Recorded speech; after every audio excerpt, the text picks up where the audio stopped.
Welcome to our channel. Today we how to disable Keap automation emails step by step clearly.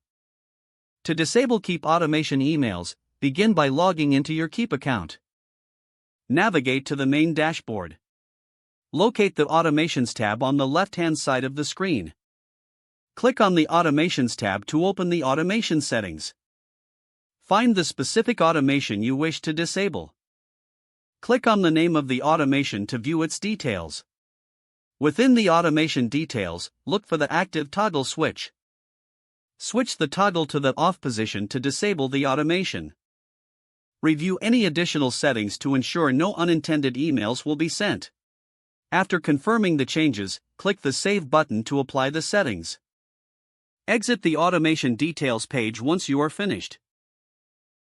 Check your automations list to ensure the status has changed to inactive. You have now successfully disabled the Keap automation emails. If the page does not load, refresh the browser or try again in a private or incognito window. Make sure you are using the correct email address, then retype it carefully to avoid small typos. If your password is not accepted, use the reset option and create a new strong password you can remember.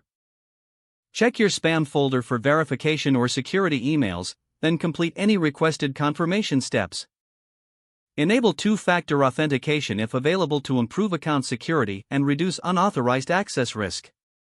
After signing in, review your profile details so your contact information and settings are accurate and current.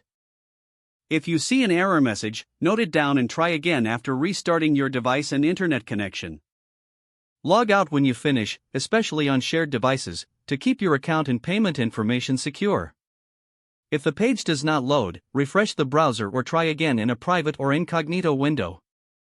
Make sure you are using the correct email address, then retype it carefully to avoid small typos. If your password is not accepted, use the reset option and create a new strong password you can remember. Check your spam folder for verification or security emails, then complete any requested confirmation steps. Enable two-factor authentication if available to improve account security and reduce unauthorized access risk. After signing in, review your profile details so your contact information and settings are accurate and current. If you see an error message, note it down and try again after restarting your device and internet connection. Don't forget to like this video and subscribe to our channel for more step-by-step tech guides.